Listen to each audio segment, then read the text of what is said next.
திருப்பதி ஏழுமலையான் கோவிலில் பலருக்கும் தெரியாத பல விஷயங்கள் அடங்கி இருக்குதுங்க. அப்படி ஆச்சரியமூட்டக்கூடிய விஷயங்களில் ஒன்றாக சொல்லக்கூடியது தான் மார்கழி மாதத்தில் மட்டும் திருப்பதியில் நடக்கக்கூடிய சில உற்சவங்களும் பலருக்கும் தெரியாத இந்த தனித்துவமான உற்சவங்களையும் பற்றி தான் இந்த பதிவில் நம்ம விரிவாக பார்க்க போகிறோம். வீடியோவை ஸ்கிப் பண்ணாமல் முழுசாக பாருங்கள்.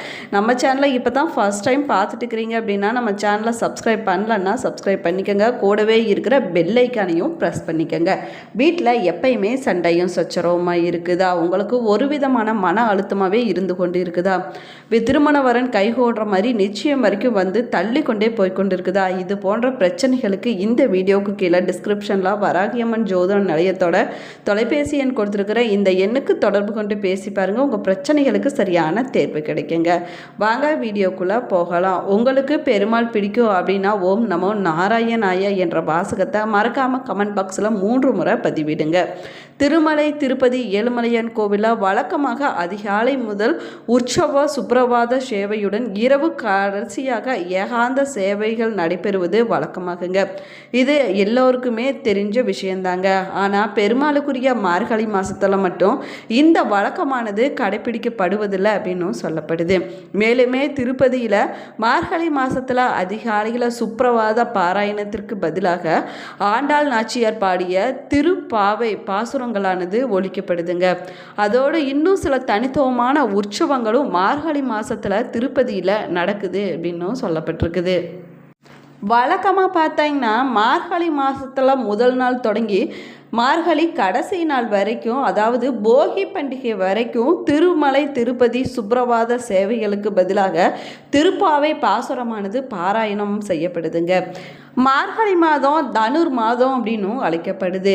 12 ஆழ்வார்களின் ஒருவரான பெண் ஆழ்வாராக ஆண்டாள் நாச்சியார் அருளிய 30 திருப்பாவை பாசுரங்களும் தினமும் ஒன்றாக அதிகாலையில் பாடப்படுதுங்க. இந்த வழக்கம் திருப்பதி ஏழுமலையான் கோவிலில் மட்டும் இல்லாமல் நாடு முழுவதும் இருக்கக்கூடிய அனைத்து வைணவ திருத்தலங்களிலுமே புனித மாதமான மார்கழி மாதத்தில் கடைபிடிப்பது வழக்கமாகுங்க. பல நூற்றாண்டுகளாக இந்த வழக்கமானது கடைபிடிக்கப்பட்டு வருது அப்படின்னும் சொல்லப்பட்டிருக்கு.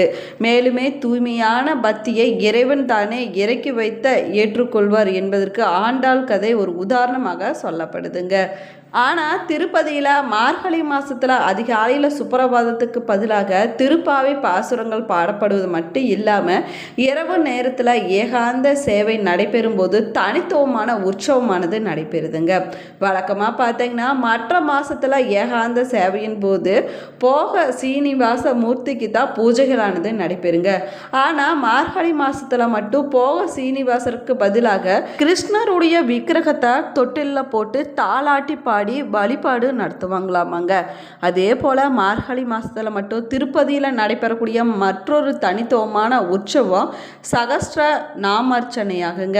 வழக்கமாக துளசி இலைகளை கொண்டு தான் ஏழுமலையானுக்கு சகஸ்ர நாமார்ச்சனை செய்வாங்க.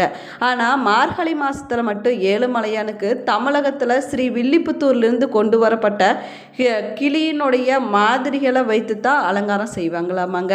மார்கழி மாதம் முழுசும் கையில் கிளியை ஏந்தியபடி தான் பக்தர்களுக்கு ஏழுமலையான் அருள்பாலிப்பாராமா. மேலுமே பார்த்தீங்கன்னா ஏழுமலையானுக்கு வில்வ இலைகளை கொண்டு சகஸ்ர நாமார்ச்சனையானது செய்யப்படுதுங்க.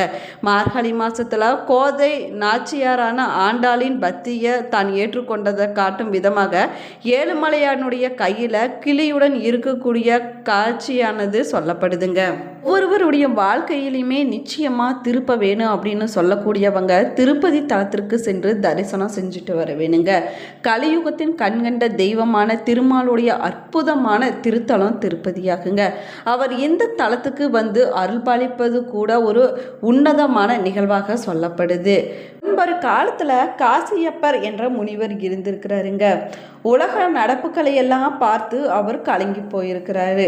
கலியுகம் ரொம்பவே மோசமாகி கொண்டிருக்குது. அவதார நாயகன் திருமால் இன்னொரு அவதாரம் எடுத்து பூமிக்கு வந்தால்தான் பூமியே சொர்க்கமாகும் அப்படின்னு நினச்சிருக்கிறாங்க. இதற்கு எல்லா முனிவர்களும் வர சொல்லியிருக்கிறாங்க. அவர்களுடைய துணையோடு மிகப்பெரிய யாகத்தையுமே காசியப்ப முனிவர் நடத்தியிருக்கிறாருங்க.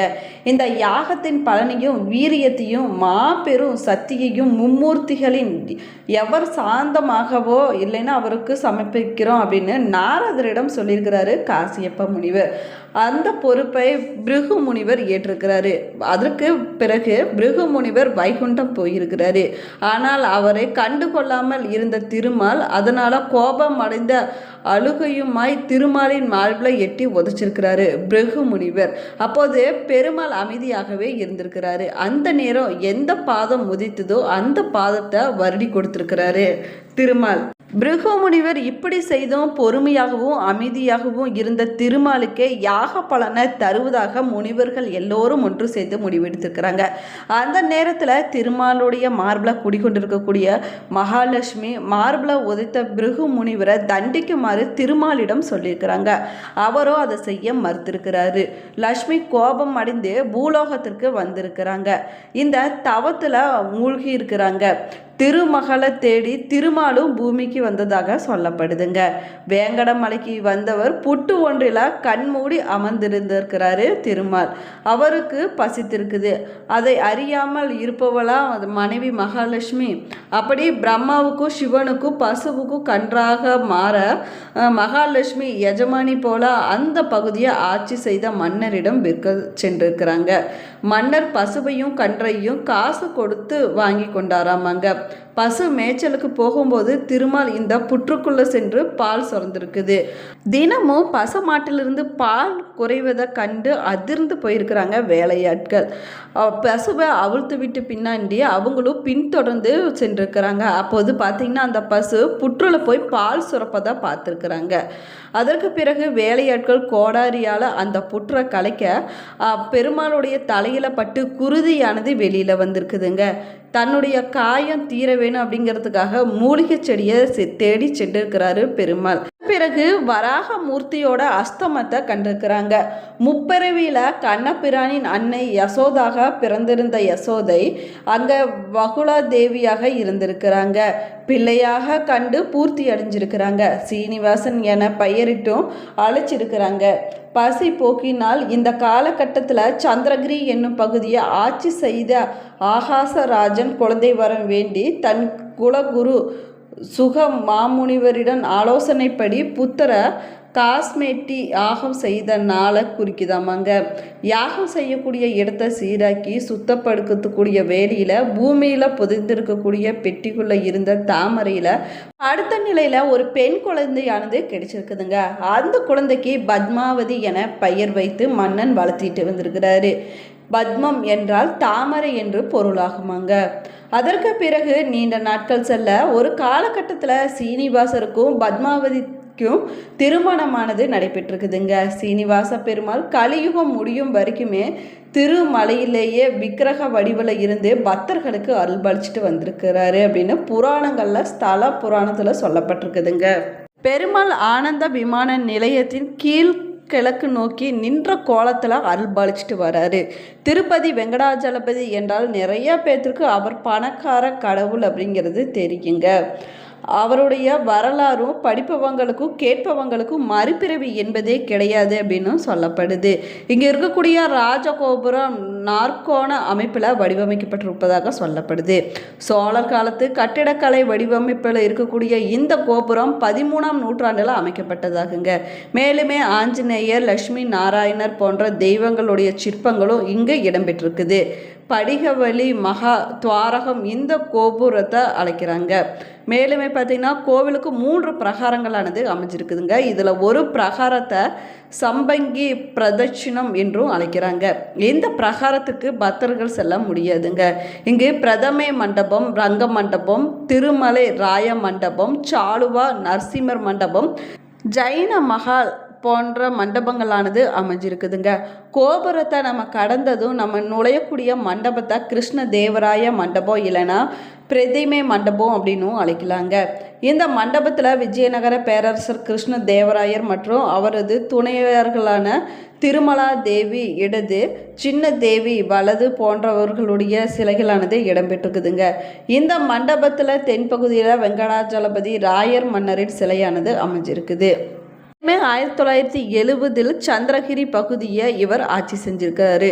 கிருஷ்ண தேவராயர் அடுத்த விஜயநகர ஆண்ட அச்சுத ராய மன்னர் அவருடைய மனைவி வராதஜி அம்மாவுடன் காட்சியளிக்கிறாங்க. 16ஆம் நூற்றாண்டில் முற்பகுதியில் இந்த மண்டபம் கட்டப்பட்டதாக சொல்லப்படுதுங்க. இந்த மண்டபத்தில் ராமர் வில்லை உடைக்கும் காட்சி, ராம பட்டாபிஷேகம், கிருஷ்ண லீலை போன்ற காட்சிகளானது செதுக்கப்பட்டிருக்குது. இந்த பதிவு உங்களுக்கு பயனுள்ள தகவல்களை கொடுத்துருக்குன்னு நினைக்கிறேன். இந்த பதிவு உங்களுக்கு பிடிச்சிருந்தால் லைக் பண்ணுங்கள், ஷேர் பண்ணுங்கள், கமெண்ட் பண்ணுங்கள். இன்னும் நம்ம சேனலை சப்ஸ்கிரைப் பண்ணலன்னா சப்ஸ்கிரைப் பண்ணிக்கோங்க. கூடவே இருக்கிற பெல் ஐக்கானையும் ப்ரெஸ் பண்ணிக்கோங்க. Thank you friends. நீங்களும் திருப்பதிக்கு போயிருந்தீங்கன்னா மறக்காமல் உங்களுடைய கருத்துக்களை கமெண்ட் பாக்ஸில் கமெண்ட் பண்ணுங்கள். எத்தனை முறை போயிருக்கிறீங்க என்பதை மறக்காமல் கமெண்ட் பாக்ஸில் கமெண்ட் பண்ணுங்கள். தேங்க்யூ.